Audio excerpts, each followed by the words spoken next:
The storm began long before the Western general entered the hall. Every corridor of the African Union headquarters buzzed with whispers, tight, nervous whispers, because everyone knew today wouldn't be a negotiation.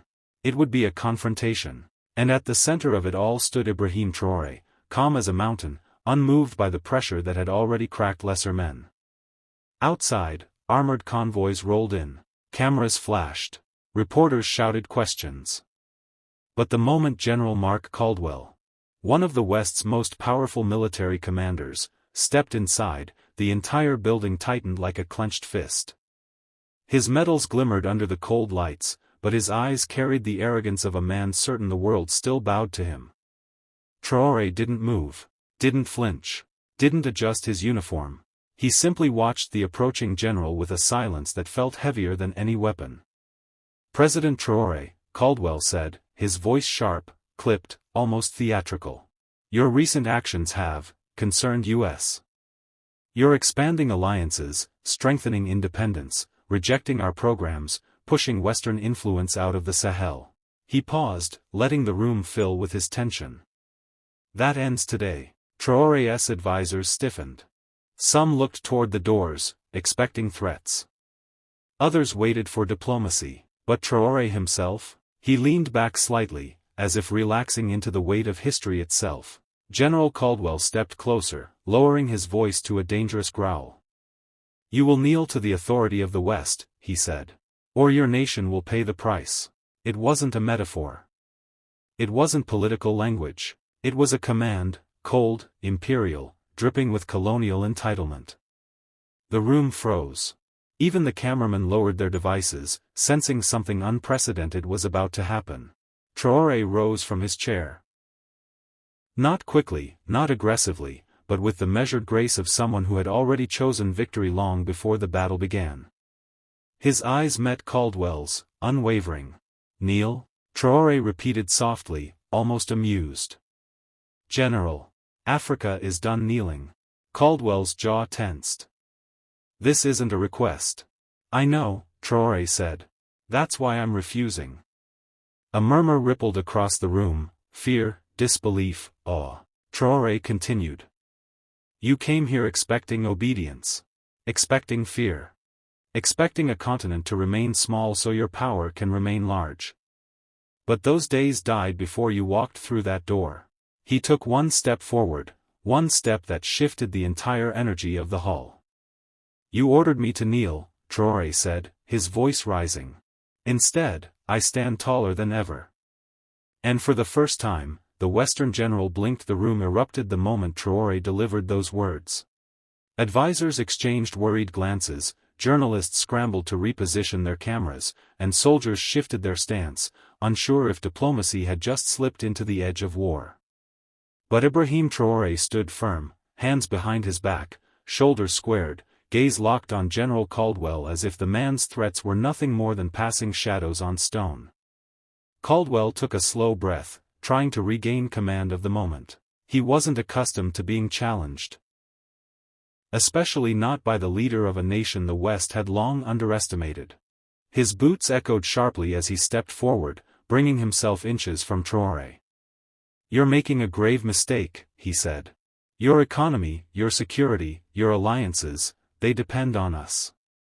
You push us away, and you lose everything." Traoré tilted his head slightly, almost studying him. "Everything?" he replied. "General, what you're losing is control. And that terrifies you far more than anything happening in Africa." The general's nostrils flared. "We can destabilize regions. We can cut funding. We can freeze trade routes. You think your gold and your pride will protect you?" Traoré didn't blink. "What protects me," he said calmly, "is the truth that my people have already endured every weapon you've ever used, poverty, manipulation, misinformation, coups, and yet we rise every time. You threaten us with instability, but instability is the fruit of your own policies." The general stiffened. He wasn't used to being spoken to with such clarity, such unshakable resolve. His voice turned colder, sharper. "You misunderstand me, President Traoré. This isn't about policy. This is about obedience." Traoré stepped forward, closing the space between them until only inches remained. "Then you misunderstand Africa," he said. "We outgrew obedience the day we discovered our own strength." A pulse of silence filled the hall, heavy, electric, dangerous. Behind Caldwell, one of his aides whispered urgently, "Sir, cameras are live. This is spiraling." But the general ignored him. His pride was wounded, and wounded pride is more explosive than any bomb. Caldwell stabbed a finger toward Traoré's chest. "You think you can defy us without consequences?" Traoré glanced at the finger, then slowly raised his eyes back to Caldwell's. "General," he said, voice steady as iron, "there have always been consequences. But this time, they're not mine. They're yours." Caldwell blinked. For the first time, uncertainty crept into his expression. Traoré continued. "You demand kneeling because you fear the sight of Africans standing. You demand obedience because you fear we'll expose your weakness. You demand silence because you fear our voice is finally being heard." He leaned closer. "Your empire is cracking, General. And it's not Africa pushing it apart, it's your own arrogance." The hall went silent. Traoré, without waiting for a reaction, turned and walked back toward his seat. Every camera followed him. Every mind replayed his words. And General Caldwell stood frozen, realizing he had just lost control of a room he once ruled by default. General Caldwell's composure cracked the moment Traoré turned his back. The general's fists tightened, his jaw clenched so hard the muscles twitched beneath his skin. He wasn't used to losing control. Certainly not in front of subordinates, world media, and a leader the West had once dismissed as inexperienced. But Traoré had just exposed a truth Caldwell could not tolerate. The era of intimidation was dying, and everyone had just witnessed its last gasp. One of Caldwell's aides leaned close and whispered, "Sir, we should de-escalate." "The optics are." Caldwell snapped, "Silence." The general took one step forward. "President Traoré," he barked, "face me when I speak to you." Traoré paused mid-stride and turned slowly, very slowly, like a man deciding whether the person speaking even deserved a response. The room held its breath. "Yes, General?" he asked calmly. Caldwell's voice rose, cracking at the edges. "I did not come here to be humiliated." Traoré lifted a brow. "Then you should not have come here with threats." A murmur rippled through the hall, soft, stunned, almost disbelieving. Traoré's tone wasn't aggressive, it was surgical. Every sentence dismantled the general's authority brick by brick. Caldwell stepped closer, lowering his voice to a growl only Traoré could hear, but every camera still caught the intensity. "You're playing with fire. You think your alliances with new partners will save you? You think standing up to us makes you untouchable? We can move pieces you can't even see." Traoré leaned in, his expression unchanging. "And yet," he whispered, "you still came here yourself. That tells me your pieces aren't enough anymore." Caldwell froze. Traoré's voice strengthened. "If Africa were truly weak, you would have sent a diplomat. If Burkina Faso were truly small, you would have sent a warning. But you came in person. A decorated Western general, standing in our halls, demanding obedience." He smiled faintly. "That means you're afraid." The general's face reddened. "Afraid? Of you?" "Not of me," Traoré replied. "Of what I represent. A continent that no longer bows." The crowd erupted, some gasped, others whispered, and the journalists at the back pushed forward, sensing they were witnessing geopolitical history unfold. Caldwell's voice wavered between anger and desperation. "You're pushing us into conflict." "No," Traoré corrected. "I'm pulling Africa out of your shadow." A long silence filled the room. Then Caldwell tried a different tactic. His voice softened, too much, too suddenly. It was the tone of a negotiator masking panic. "President Traoré, listen. All great powers negotiate terms. We can support your growth. We can help modernize your military. We can reshape alliances. All we ask is cooperation, real cooperation. Kneel metaphorically, and we can build something mutually beneficial." Traoré's expression didn't change. But his next words hit harder than anything he'd said yet. "General, you don't understand Africa at all. You offer support only after your threats fail. You offer partnership only when dominance collapses. You want cooperation without respect, and that will never be accepted again." Caldwell swallowed hard. "So this is your final answer?" Traoré took one step forward, standing so tall the cameras angled upward to follow him. "My answer," he said, "is that Africa will rise on its own feet. Not on its knees. And certainly not under your boots." The hall erupted again. But this time, even a few Western journalists applauded. General Caldwell's face drained of color. He had issued an order. Traoré had issued a future. The atmosphere in the hall shifted. It was no longer just a confrontation, it was a symbolic funeral for an old world order. And everyone knew it. Even the Western journalists, usually cautious, leaned forward with wide eyes, sensing they were witnessing a global turning point play out in real time. General Caldwell tried to regain his footing. He straightened his shoulders, adjusted his uniform, and forced a cold, diplomatic smile. But the cracks in his confidence were visible. His voice trembled just slightly, enough for the cameras to catch. "President Traoré," he said, "let me remind you that great nations survive through alliances. No country rises alone. If you push away your most powerful partners, you isolate yourself." Traoré didn't respond immediately. He let the silence work in his favor. He let Caldwell's words hang in the air like smoke. Then he stepped forward, gaze steady, voice quiet but devastatingly clear. "I'm not pushing anyone away," he said. "I'm pushing away the chains." A ripple went through the hall. Caldwell forced a thin smile. "Chains? We provided aid, military protection, trade access. And in return," Traoré cut in smoothly, "you took our resources, dictated our policies, and controlled our futures. That's not partnership. That's possession." The general flinched, as if struck. "You're exaggerating," Caldwell insisted. "Everything we did was for your own benefit," Traoré finished. "Not ours." Caldwell's voice dropped, colder now. "You're choosing a dangerous path." Traoré took another step closer. "No, General. I'm choosing dignity." A silence settled, thick, heavy, undeniable. Behind Caldwell, his aides exchanged anxious looks. They were watching something rare, a Western military figure losing moral ground in a public arena. And losing fast. One aide leaned in and whispered urgently, "Sir, stop engaging. He's turning this into a spectacle." But Caldwell's pride wouldn't allow retreat. He squared his shoulders. "Burkina Faso is a small country. You can't afford this defiance." Traoré smiled, a quiet, unshakable smile. "Small nations," he said, "become powerful when they stop fearing big ones." Another eruption of murmurs swept across the hall. Caldwell exhaled sharply, frustration finally breaking through his diplomatic mask. "What do you want, then? What is it you expect from the West?" Traoré answered instantly. "Respect." The word struck like a hammer. "Respect for our sovereignty. Respect for our people.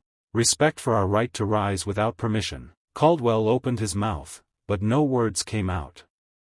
Traoré stepped back, lifting his chin slightly. "General," he said, "you came here expecting submission. But you're leaving with a lesson." The camera zoomed in, catching the moment perfectly. "The Africa you bullied yesterday no longer exists." And for the first time, Caldwell looked genuinely uncertain, like a man realizing the world he knew was slipping away beneath his boots. General Caldwell's uncertainty didn't last long, because uncertainty, for a man like him, quickly mutates into anger. His jaw tightened, the tendons in his neck pulled taut, and he took a step forward as if he could physically reclaim the authority slipping from his hands. "President Traoré," he said, voice low and threatening, "you underestimate the consequences of provoking nations far larger than yours." Traoré remained completely still, as if he'd been expecting this line all along. "And you," he replied softly, "overestimate the strength of a world built on threats." Caldwell frowned. "You speak as if alliances are meaningless." "No, Traoré answered. I speak as if your version of alliances is obsolete. The general inhaled sharply. You think this new, independence movement of yours can shield you? You think standing tall will make your enemies smaller? It won't. It only paints a target on your back. Traoré stepped closer, lowering his voice just enough so the cameras had to zoom in to catch every syllable. General, Africa has lived with a target on its back for centuries. The only difference now is that we're aiming back. A wave of shock rippled across the hall. Caldwell's expression shifted, anger melting into disbelief. So that's it? You want confrontation? You want a standoff? No, Traoré said. I want equality. But I will not beg for it. He continued. You come here with threats. I come with truth. You come with demands. I come with options. You want obedience. I want respect. He let the silence linger. And respect isn't given to those who kneel. It's given to those who stand. The journalists at the back exchanged glances, knowing they were capturing a speech that would replay across social media for years.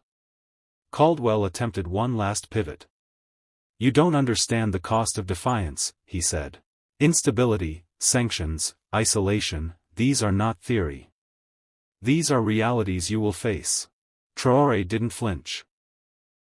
Instead, he answered with the calm of a man who had already made peace with every consequence.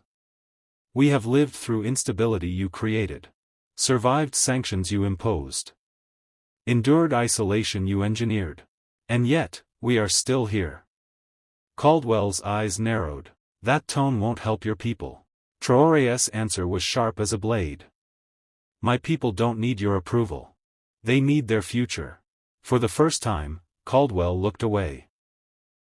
Only for a second, but long enough for everyone to see he had nothing left to counter with. Traoré pressed on, voice rising. You tell Africa to kneel because it's easier to rule a continent that bows. But those days are gone, General. We are writing our own path, without chains, without masters. Caldwell, visibly rattled now, muttered, You're playing a dangerous game. Traoré replied instantly. No. I'm ending one. The hall fell completely silent. Even the cameras seemed to freeze. Caldwell had come to impose submission. Traoré had turned the moment into liberation. The tension inside the conference hall had grown so thick that even the air seemed to vibrate. Western diplomats shifted uneasily in their seats. African delegates leaned forward, watching Traoré with a fierce, almost electric pride. Cameras whispered as lenses zoomed in, desperate to catch every nuance of the confrontation unfolding. General Caldwell exhaled, long and slow, as if steadying himself before delivering his final blow. You think courage alone can replace global strategy? He asked. You think speeches make you untouchable? President Traoré, you are playing with giants. Traoré lifted his chin slightly. No, he said. I am reminding the giants that their footsteps no longer shake the ground they once owned. A startled murmur swept through the room. Caldwell took a step closer, lowering his voice, trying to trap Traoré in a private corner of fear. You don't understand me, he whispered. I'm offering you a chance. Kneel today, cooperate today. And your country will flourish. Refuse, and you will stand alone. Traoré's smile was thin but unbreakable. Alone, he repeated. General, you mistake independence for isolation. Caldwell paused, thrown off for a moment. Traoré continued. You see us as weak because we do not depend on you. But Africa is not alone. We are a union of nations rising together. We are a generation that no longer bows. We are a people who have learned that dignity is worth more than deals signed in fear. He took one deliberate step forward, closing the distance between them until Caldwell had no space left to retreat. If standing alone means standing free, Traoré said, then I will stand alone 1,000 times.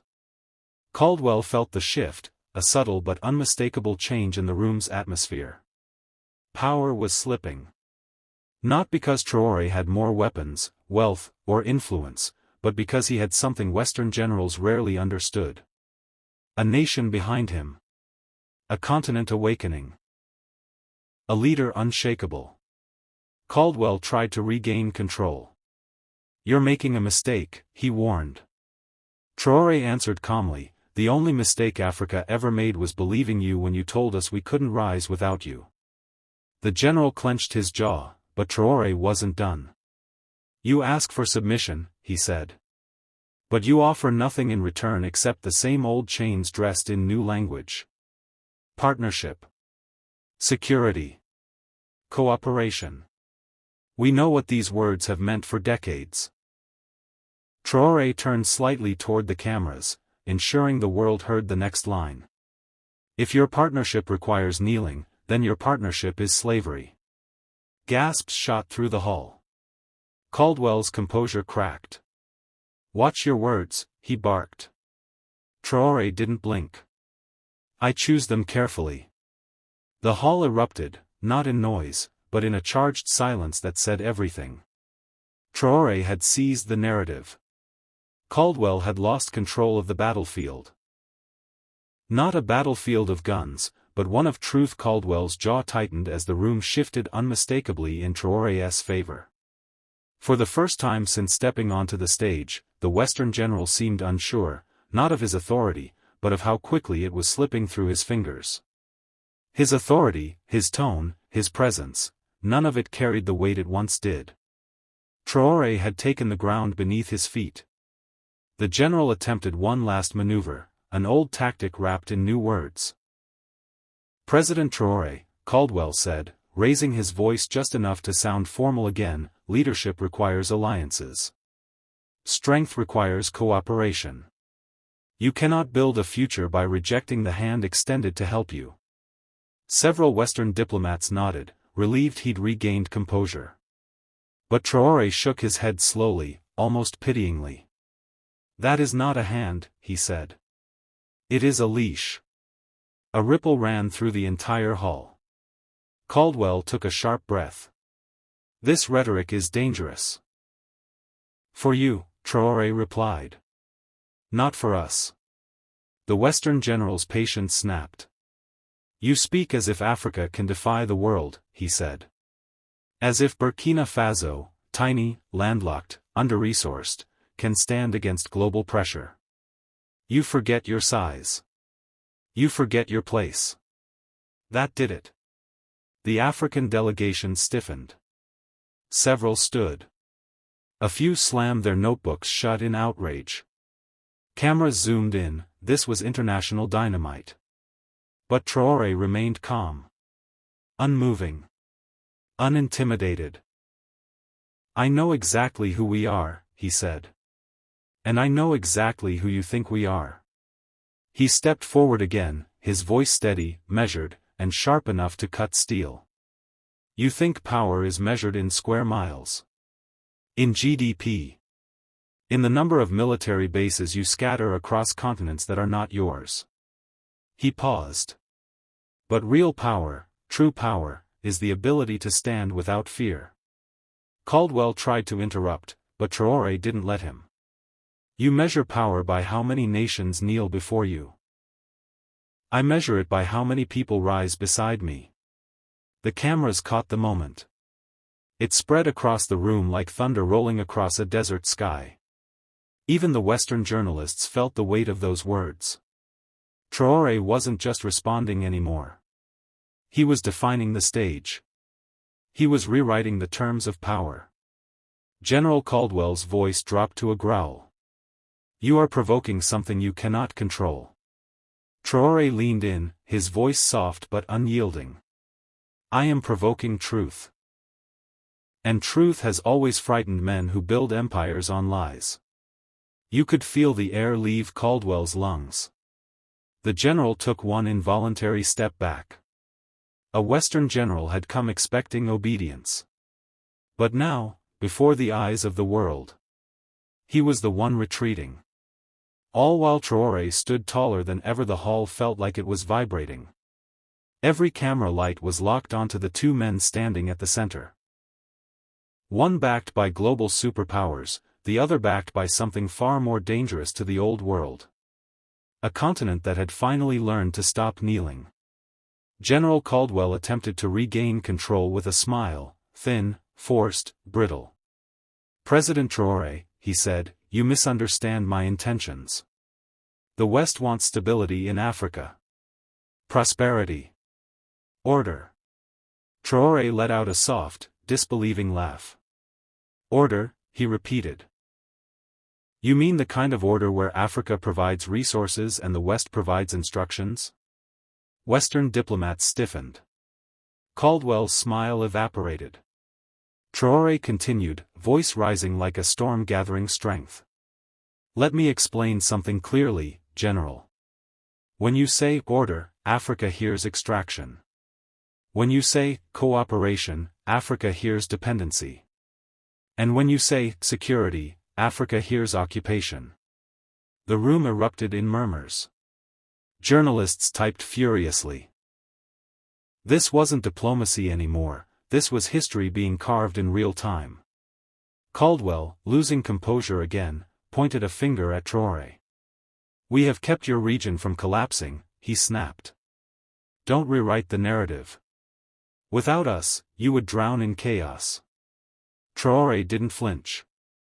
General, he said quietly, the chaos you speak of, was built with your hands. The silence that followed was immediate and suffocating. You armed our dictators, Traoré continued. You stole our minerals. You supported coups when they benefited you and condemned them when they didn't. You have shaped Africa's instability and then offered yourselves as the cure. A journalist accidentally gasped out loud. Traoré stepped forward, calm, controlled, terrifyingly confident. You come here demanding that I kneel, he said. But the truth is this, you fear the day Africa stands. Because when we stand, your control collapses. Caldwell finally snapped. You're playing with fire, he hissed. You're pushing too far.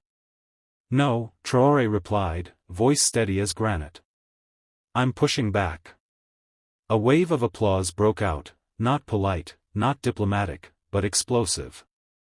Delegates from Ghana, Mali, Niger, South Africa, Senegal, Tanzania, all on their feet. Some pounded their desks. Others raised their fists. Traoré didn't turn to acknowledge it. He kept his eyes locked on Caldwell. You asked me to kneel, he said. Yet here you are, stepping back, 1 foot at a time. Caldwell froze. Realizing the entire hall had noticed. Traoré delivered the final strike. You wanted Africa on its knees, he said. But today, General, you learned something important. He leaned closer. We kneel for no one. The hall erupted like thunder. The applause thundered through the hall, powerful enough to rattle the windows. Western delegations exchanged nervous glances, suddenly aware that something irreversible had just happened. This wasn't a speech, and it wasn't a debate. It was a shift. One that could not be undone by press releases or diplomatic spin. General Caldwell stood frozen, absorbing the reality he had tried so desperately to prevent.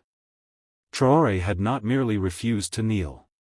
He had turned the entire continent into a witness. And every witness had chosen a side. Caldwell's face reddened as he leaned toward one of his aides. Cut the live feed, he whispered sharply. Now. But it was too late. Across Africa, phones were recording. Live streams were running. Journalists were broadcasting. Millions had already clipped Traoré's words and blasted them across the internet. The world didn't need the official feed anymore. Traoré saw Caldwell's panic, and spoke again, this time directing his voice to the cameras, to the continent, to the diaspora watching from Paris, New York, Johannesburg, Bamako, and beyond. Remember this moment, he said. Because today is not about generals or governments. It's about Africa learning to speak without permission. A roar filled the hall. Caldwell stepped forward, desperate to salvage the last scraps of control. You're destabilizing everything we've built, he said. You're turning allies into adversaries. This will damage your international standing. Traoré turned fully toward him. General, he said, you mistake obedience for alliance. And you mistake control for stability. He raised a hand, gesturing toward the African delegations now standing proudly behind him. My international standing is not measured in Western approval. It is measured in the dignity of my people, and they are done kneeling. A few Western journalists, sensing history in motion, stood up to film more closely. African delegates clapped, some wiping tears from their eyes. The room felt like a revolution in slow motion. Caldwell's voice cracked. You will regret this. Your country will regret this. Traoré's reply was almost gentle. We only regret the years we wasted listening to threats like yours. The general's composure shattered. With shaking hands, he gathered his papers and turned toward the exit. Several Western diplomats followed him, whispering urgently, their footsteps brisk, almost frantic. Traoré watched him go, not with triumph, but with the serene calm of a man who had already chosen the harder path. As the doors slammed shut behind the defeated general, Traoré turned back to the hall. Let it be known, he declared, that Africa's future will be written by Africans, not by those who fear our rise. The room exploded in applause once more. Traoré didn't smile. Leaders don't celebrate moments like this, they carry them. When the applause finally softened, Traoré stepped away from the stage and into the corridor, where the noise faded into a distant echo. Outside, the evening sky over Addis Ababa glowed orange, as though the sun itself had paused to witness what had just happened. His security detail caught up, breathless, not from danger, but from the weight of the moment. Mr. President, one of them said, the world is reacting. Africa is celebrating. Western news is struggling to explain what happened. Traoré simply nodded. He had expected this. A young African diplomat, a man no older than 26, approached him hesitantly. President Traoré. I just wanted to say thank you, he said. For all of us. For showing that we don't have to shrink when they raise their voices. Traoré rested a hand on the man's shoulder. Strength, he said quietly, is not how loud you speak. It is how firmly you stand. Across the courtyard, dozens of African delegates were gathered, still buzzing with adrenaline. They approached in small groups, shaking his hand, thanking him, asking for photos, sharing their own stories of pressure, humiliation, and resistance. For the first time in decades, they felt united by something more than treaties. They felt united by dignity. Meanwhile, in a secured conference room on the other side of the compound, General Caldwell was raging. They can't do this, he shouted, slamming a fist onto the table.